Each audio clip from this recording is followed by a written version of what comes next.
Viewers, आज आपण बनवणार आहोत शेवयांची खीर. तर इथे जे मी ना पॅकिंगच्या शेवया घेतलेल्या आहेत, ह्याच्यात दोन प्रकार येतात. हा पांढरा एक प्रकार येतो आणि दुसरा येतो तो येतो भाजका ब्राऊन कलरचा. तर त्याची रेसिपी पण मी टाकलेली आहे. ती सुक्की शेवयांची आहे. तर ह्या शेवया ज्या आहेत ह्या थोड्या जाडसर असतात आणि त्या दुसऱ्या भाजक्या असतात त्या थोड्याशा पातळ आणि बारीक असतात, लांब लांब असतात. तर ह्याचे पहिलेच तुकडे केलेले असतात. ह्या शेवया टाकू शकता. हे आहे तूप, आपल्याला शेवई परतण्यासाठी, ड्रायफ्रूट परतण्यासाठी. ह्याच्यामध्ये आहे वेलची जायफळची पूड आणि ही आहे साखर. ही मी घेतलेली आहे 6 टेबलस्पून साखर. तुम्ही तुमच्या आवडीनुसार घेऊ शकता, कमी जास्त, तुम्हाला किती गोड आवडते त्यानुसार. म्हणजे ही जी वाटी आहे ना शेवयांची, ही मी अर्धी वाटी साखर घेतलेली आहे, कारण आपण ह्याच्यामध्ये दूध पण ॲड करणार आहे. त्यामुळे इथे मी घेतलेली आहे साखर अर्धी वाटी. 1 वाटी शेवईला अर्धी वाटी साखर मी ॲड केलेली आहे. आणि टेबलस्पूनने बघाल तर ही 6 टेबलस्पून साखर आहे. चला तर मग खीर बनवायला सुरुवात करूया. तर खीरसाठी ना इथे तुम्ही बघू शकता तापायला ठेवलेलं. आपण हे दूध पहिले तापवून घ्यायचं आहे. हे पहा व्ह्यूअर्स, आता आपलं दूध जे आहे ना ते छान असं तापलेलं आहे. तर आपण हे उतरून घेऊया, बघू शकता तुम्ही. आणि इथे ठेवायचं आहे एक छान असा पॅन. आपण आता पॅनमध्ये शेवई आणि ड्रायफ्रूट्स भाजून घ्यायचे आहे. हे पहा व्ह्यूअर्स, आता इथे ना आपली शेवई आणि ड्रायफ्रूट्स भाजण्यासाठी आपण तूप घेऊया. इथे मी घेतलेलं आहे 3 चमचे तूप. सगळ्यात आधी ना आपण ड्रायफ्रूट्स आपण थोडेसे फ्राय करून घ्यायचे आहेत. आपले काजू, बदाम आणि चारोळी हलकेसे फ्राय करून घ्यायचे आहेत. जास्तही कलर बदलू द्यायचा नाही ह्यांचा. लो फ्लेमवर तुम्ही भाजले ना की ड्रायफ्रूट्स छान भाजले जातात आणि खिरीला पण छान चव होते. हे पहा आता आपले ड्रायफ्रूट छान असे तुपात परतून झालेले आहेत. ह्याचा जास्तही कलर बदलायचा नाही आपल्याला. हे पहा ड्रायफ्रूट्स पण फ्राय करून घेतलेले आहे. आता आपण ह्याच्यात ॲड करायचे आहे शेवई जी आपण घेतली आणि छान अशी तुपावरती मस्त भाजून घ्यायच्या आहेत शेवया.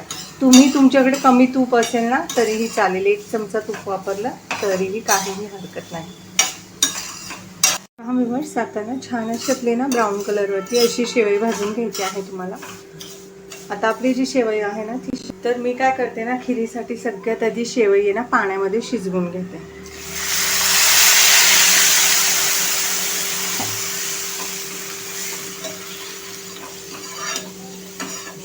तर इथे मी आहे ना 2 ग्लास पाणी टाकलेलं आहे. आता पण ही शेवई जी आहे ना ती छान अशी शिजवून घ्यायची.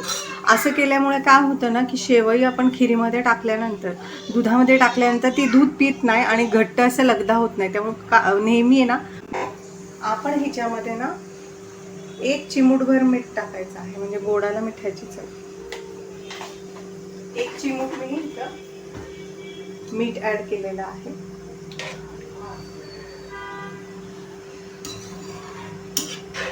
आणि आता ही शेवई छान अशी हाय फ्लेमवरती शिजवून घ्यायची आहे.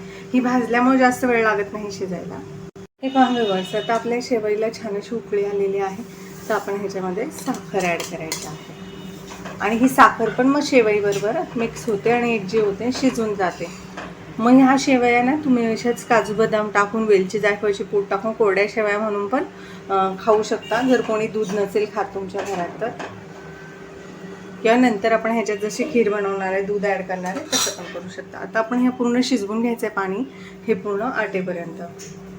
हे पहा व्ह्यूअर्स, आता आपली शेवई ना आपण चेक करायची आहे छान अशी शिजली की नाही. हे पहा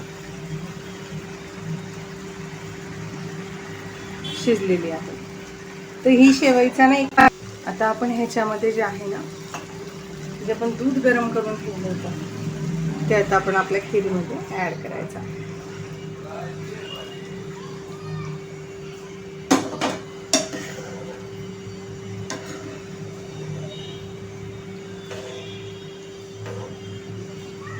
आता आपली खीर आपण छान उकळी देऊया आणि ह्याच्यामध्ये आता आपण ॲड करायची आहे वेलची आणि जायफळची पूड अर्धा चमचा.